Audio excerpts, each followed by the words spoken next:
Class 10 chapter first real numbers, ठीक है। Prime factorisation तक कर चुके हैं। उसके बाद नेक्स्ट टॉपिक है आपका, अगर आपको दो नंबर्स दिए हुए हैं ए और बी और उनका एचसीएफ गिवन है तो एलसीएम कैसे निकाल लेंगे, अगर उनका एलसीएम गिवन है तो एचसीएफ कैसे निकाल लेंगे, इस टाइप के क्वेश्चंस करेंगे। तो उसमें क्या करते हैं, जैसे पिछली वीडियो में हमने प्राइम फैक्टराइजेशन से 16 और 24 का एलसीएम निकाला था। 16 और 24 का एलसीएम क्या आया था हमारा 48, ठीक है। पिछली वीडियो में करके दिखाया हुआ है वो कैसे निकालते हैं। अब यहाँ से अगर हमें एचसीएफ फाइंड आउट करना है तो वो कैसे करेंगे, ये फॉर्मूला यूज़ करेंगे, HCF of A and B multiply by LCM of A and B is equal to product of numbers A and B, ठीक है। तो एचसीएफ निकालना है, उसको एज इट इज़ रखोगे, multiply by LCM of A and B. 16 और 24 का LCM क्या था 48, और ए और बी की जगह हम क्या लेके चल रहे हैं 16 और 24, तो इनकी प्रोडक्ट क्या आएगी 16 मल्टीप्लाई बाय 24।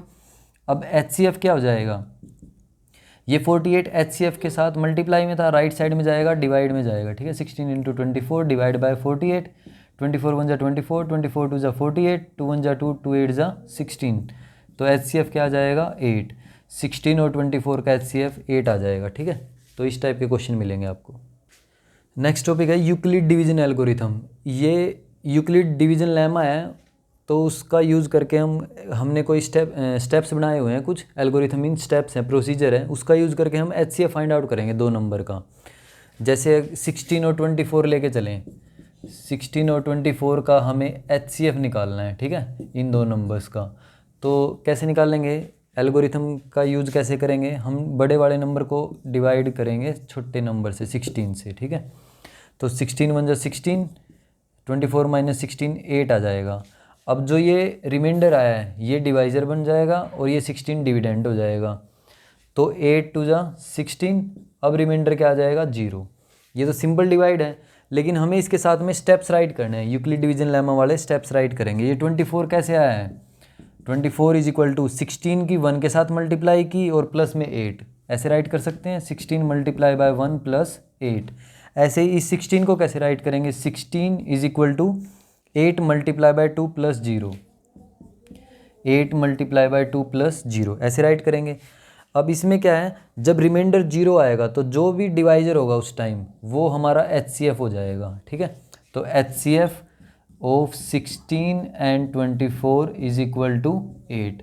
तो ऐसे हमें डिवीजन एल्गोरिथम का यूज़ करके एचसीएफ फाइंड आउट करना है। अगर 2 नंबर गिवन है तो 2 का भी यही मेथड है, 3 नंबर गिवन है तो हम 3 का भी ऐसे निकाल लेंगे।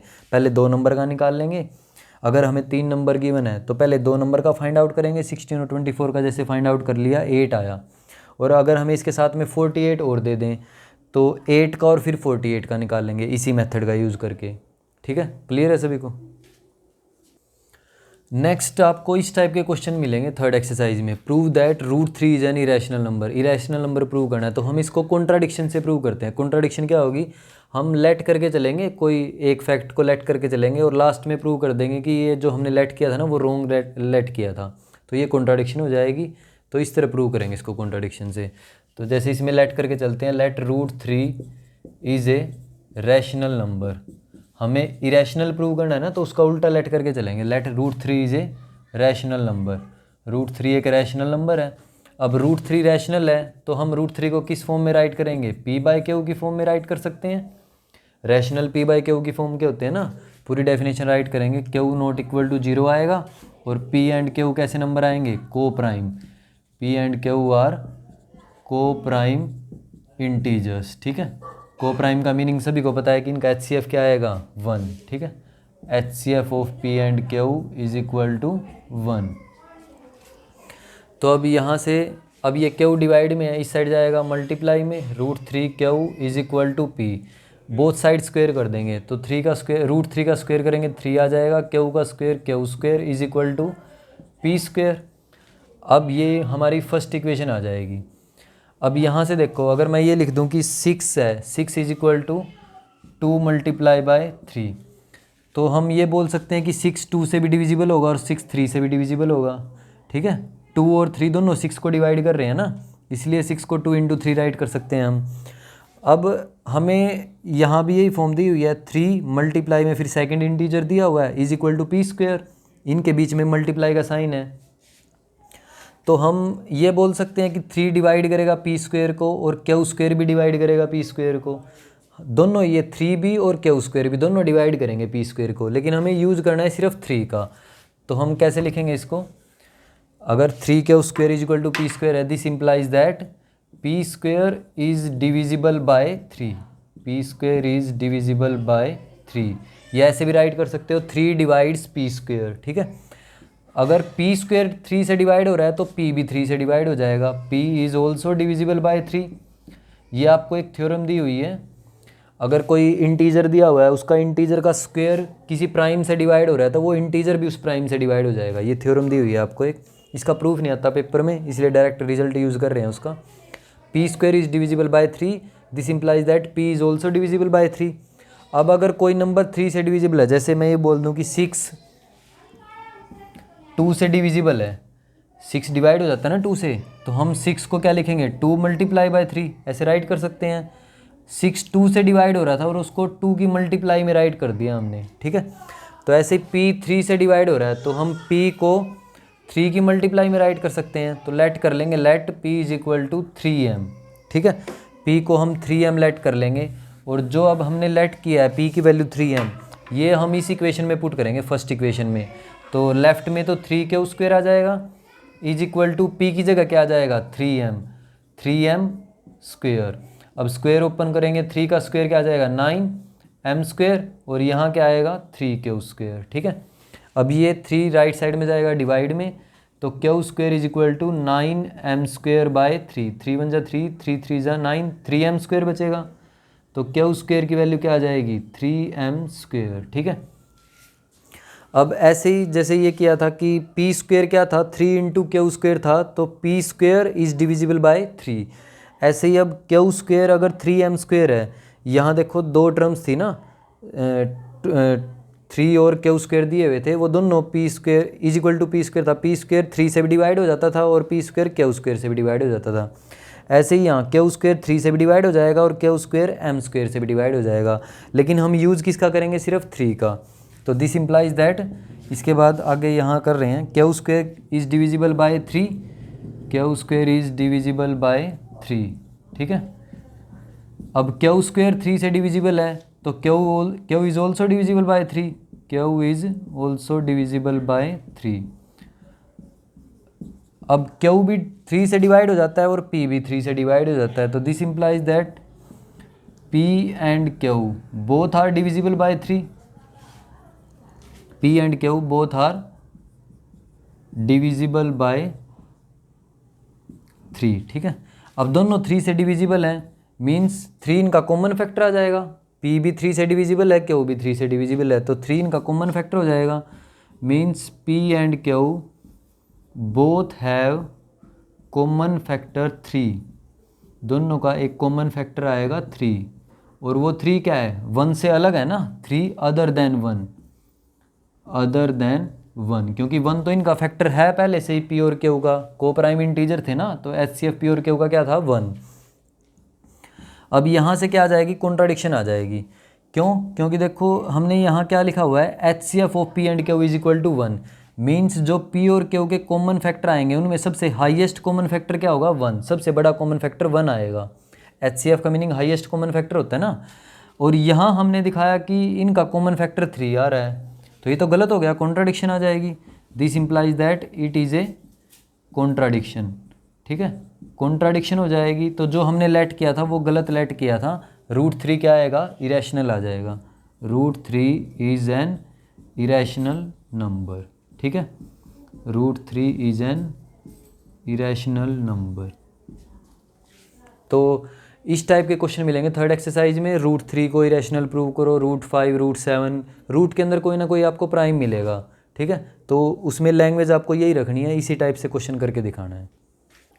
नेक्स्ट आपको 1.4 एक्सरसाइज में एक थ्योरम दी गई है, उसमें बताया गया कि अगर a कोई नंबर है, कोई इंटीजर दिया हुआ है रैशनल नंबर, a अगर कोई रैशनल नंबर है उसको हम p/q के फॉर्म में राइट कर सकते हैं, q नॉट इक्वल टू 0 आएगा, और p और q का HCF क्या होगा 1, मीन्स p और q कैसे होंगे को प्राइम इंटीजर्स, ठीक है, p एंड q आर को प्राइम इंटीजर्स, ठीक है।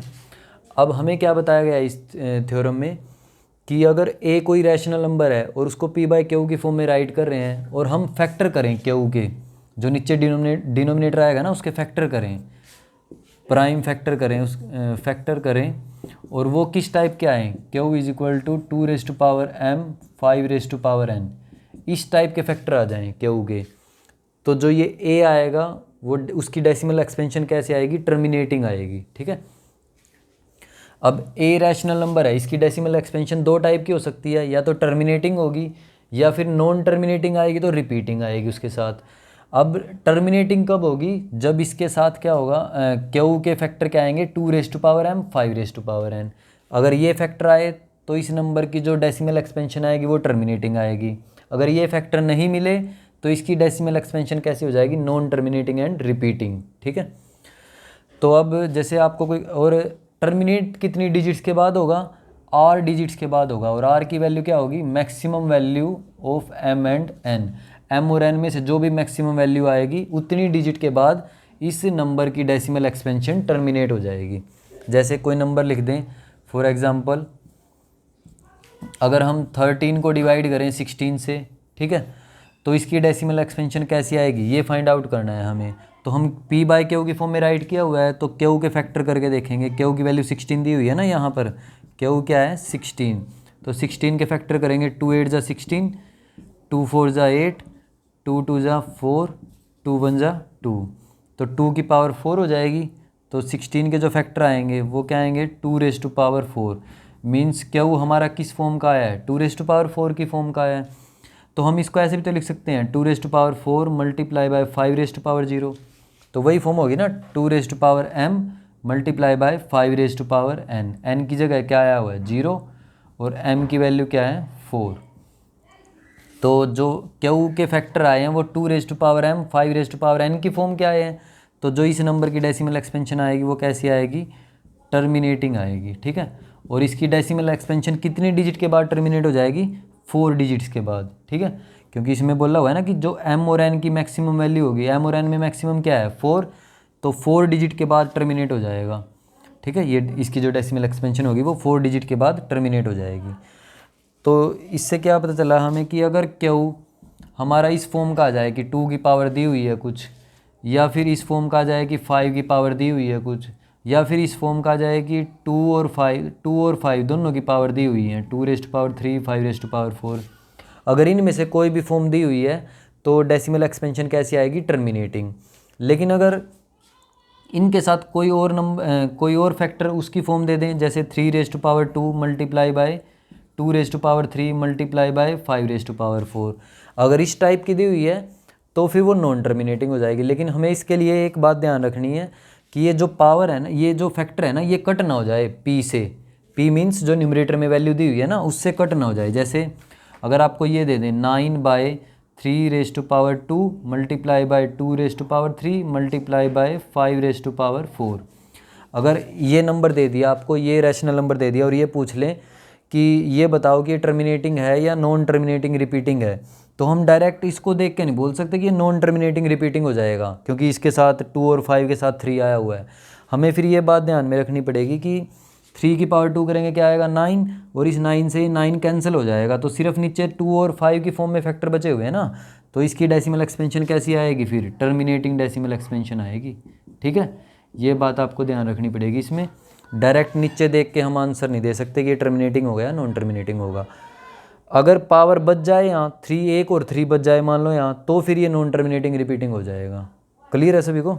इस टाइप के क्वेश्चन पूछे जाएंगे आपके 1.4 एक्सरसाइज में।